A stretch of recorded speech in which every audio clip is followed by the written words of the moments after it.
जो दूसरी बात आप कहनी थी वो भी इम्पोर्टेंट है, क्योंकि कई लोगों ने ये भी लिखा सोशल मीडिया पर कि भाई ये अचानक कैसे विवाद खड़ा हो गया। जो अब नोशन क्रिएट किया जा रहा है ना दूसरी सो कॉल्ड लॉबी की तरफ से कि भाई हर मस्जिद के नीचे अब झांकोगे क्या, हर जगह खुदाई कराएं क्या। तो ये अदालत में इसको चुनौती पहले कभी नहीं दी गई क्या, या लोकल्स इसको अब मान चुके हैं अपना भागे कि चलो हमारा मंदिर तो गया, अब जो है लोकल्स ने नहीं माना है, क्योंकि मैं ये भी एक प्रश्न का उत्तर जानने गई थी कि क्या वो इस पेटिशन से खुश भी हैं कि नहीं, क्या उन्हें ऐसा तो नहीं लग रहा कि उनके एरिया में एक विवाद खड़ा किया जा रहा है। ये भी मेरा इंटरेस्ट था जानने में। मुझे ऐसा लगा कि पेटिशन भले ही अभी फाइल हुई हो, लेकिन उनका पूरा समर्थन है लोकल लोगों का। अब ये कहें कि पहले क्यों नहीं फाइल किया, इसका तो मुझे उत्तर नहीं है, लेकिन मेरे पास इसका ज़रूर मुझे पता चला कि पहले कोई रेजिस्टेंस हुआ है कि नहीं। बिल्कुल हुआ है, और ये रेजिस्टेंस 1978 में ख़त्म हो गया था, क्योंकि वहाँ पर एक एंटी हिंदू पोग्राम हुआ था।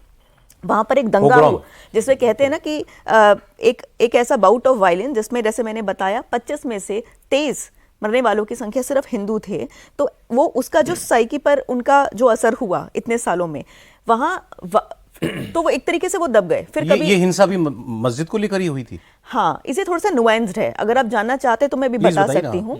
1978 से पहले 2 साल पहले भी वहां पर ऐसा कुछ हुआ था कि मस्जिद के अंदर ये अफवाह फैली थी कि वहां किसी हिंदू आदमी ने किसी मुसलमान को मार दिया है। वो अफवाह थी, रियल है ये मुझे नहीं पता, कहा गया था, पर वो रियल है कि नहीं है ये मुझे नहीं पता, क्योंकि कोई केस नहीं मिला। लेकिन 78 का जो हुआ था, क्योंकि वो एक बड़े लेवल का दंगा था, तो वो अभी कुछ बुक्स वगैरह में है। हालांकि बहुत हैरानी की बात है कि उसका ना तो कोई विकिपीडिया पेज है, ना उसका कोई ग्लोबल रिपोर्ट्स में उसका कोई मेंशन है, लेकिन मैं आपको बता रही हूँ जो मुझे पता चला और जो मैंने बुक्स में पढ़ा। 1978 में वहाँ मुस्लिम लीग एक्टिव थी, वहाँ पर मंजर शफी नाम का वहाँ लीडर था। तो उसने एक कॉल दिया था बाजार बंद का किसी बात को लेकर, और एक हिंदू पान वाले ने उसको डिफाई किया था। फिर दंगा फैला, क्योंकि शफी के आदमियों ने वहां पे वायलेंस अनलीश कर दिया। लेकिन वो अकेला रीजन नहीं था, रूमर हमेशा फैलता है जिस वजह से कम्युनल वायलेंस होता है। आज लोग ये बताते हैं, जो उस वक्त थे, क्योंकि 78 बहुत पुरानी बात नहीं है, लोग बताते हैं कि 2 अफवाहें साथ साथ फैली थी। एक तो ये कि मस्जिद में किसी हिंदू ने एक इमाम को मार दिया, दूसरा फिर से कोई वहां पर जल चढ़ाने की कोशिश कर रहा है और परिक्रमा कर रहा है। ये 2 रूमर्स बहुत सारे लोगों ने मुझे बताया कि इतनी तेजी से फैली कि फिर हिंदू जो मोहल्ले हैं और जो हिंदू की दुकानें हैं उन पे बहुत लार्ज स्केल लूटपाट हुई। वहां पे नखासा बाजार पहले मिक्स होता था, हिंदू भी थे मुस्लिम भी, बाजार था वो, लेकिन आज वो टोटल उसमें हिंदू बिल्कुल ही नहीं बचा है। 78 में वहां पर इतनी लार्ज स्केल लूटपाट और वो हुई थी कि एक 4 बीघे का एक कंपाउंड था जिसे अहाता बोलते हैं, वो बनवारी लाल गोयल उनका था, और वो बहुत रिस्पेक्टेड आदमी थे, और वो इनफैक्ट विश्व हिंदू परिषद के वहाँ लीडर भी थे। और तब वीएचपी की वो रेपुटेशन नहीं थी, क्योंकि राम जन्मभूमि बाद में हुआ, तब एक तरीके से बस वो it was any other like normal Hindu organisation. तब तक एक तरीके से उसकी एक अग्रेसिव इमेज नहीं थी। ये लोग ये बताते हैं कि बनवारी लाल गोयल इतने रिस्पेक्टेड थे कि इवन मुस्लिम कम्युनिटी के लोग भी उनको डिस्प्यूट सॉल्व करने के लिए बुलाते थे। वो अपने अहाते में चले गए और बहुत सारे लोग उनके संग शरण लेने अहाते में ही चले गए, क्योंकि उनको लगा कि इनको कोई टच नहीं करेगा, क्योंकि बहुत रिस्पेक्टेड आदमी है। लेकिन वहां पर बाहर जो दंगाई थे उन्होंने ट्रैक्टर से दीवार तोड़ दी उस अहाते की, अंदर चले गए और जलते हुए टायर्स वगैरह फेंके, और वहां से फिर 14 बॉडीज निकली। Of course all Hindu people were killed. वहां से 14 बॉडीज पूरी जली हुई निकली। मैंने बनवारी लाल, मारे गए उसमें, वो खुद भी मारे गए। मैंने बनवारी लाल गोयल के छोटे बेटे विनीत गोयल से अभी बात की, वो अब दिल्ली रहते हैं।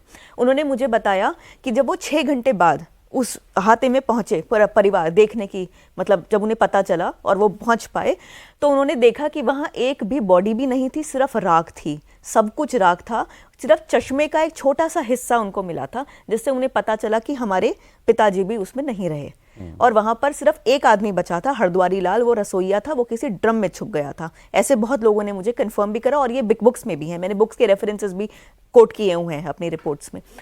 इतनी लार्ज स्केल वहां पर हिंसा हुई थी। अब ऐसी हिंसा के बाद जब आप ऑलरेडी 15% तब रहे होंगे, अब 10% रह चुके हैं, तो तो वहां पर कभी और दिस रेजिस्टेंस वायलेंस हो वाज ही नहीं टोटली पाया। डायरेक्टेड अगेंस्ट हिंदूज, मतलब वो कोई राइट जैसा नहीं नहीं, था, वो राइट था वन ही नहीं, साइडेड था। राइट नहीं था। इसमें ये भी कहना जरूरी है कि इतने सालों में कोई रेजिस्टेंस नहीं हुआ, क्योंकि जैसे मान लीजिए जब राम जन्मभूमि मंदिर का आंदोलन हुआ तो वहां के लोकल हिंदू बहुत डर के रहते थे, और अगर वहां हमेशा संभल में पीएसी बार बार डिप्लॉय की जाती है जब भी कोई सेंसिटिव एरिया मामला आता है, जैसे एनआरसी वाला मामला था, जैसे राम जन्मभूमि के दौरान हुआ था, तो वो लोग कॉन्स्टेंटली पुलिस पेट्रोलिंग में रहने के आदी भी हो गए हैं, ऐसा लोग बताते हैं। तो हिंदूज वहां पे लार्जली अपने मोहल्लों में ही रहते हैं, और उनकी संख्या है, जो मस्जिद मान लीजिए यहाँ पर है, ये मोहल्ला है हिंदुओं का, यहाँ पर पुलिस चौकी है, that is their safety net. एक पुलिस चौकी। हाँ, इनफैक्ट जो सर्वे वाली टीम भी जो आप देख रहे हैं ना, जो वीडियोस, वो पुलिस चौकी से मस्जिद जा रही है, वो हिंदू एरिया से होकर जा रही है। तो यहाँ वो रियलिटी है संभल की। तो आप समझ सकते हैं कि अदरवाइज मुस्लिम साइड से भी एक्सेस होगी मस्जिद की? नहीं, बिल्कुल है, वो बैक साइड से आप आ सकते हैं, वहां से नहीं होगी। जाते कोई भी लोग।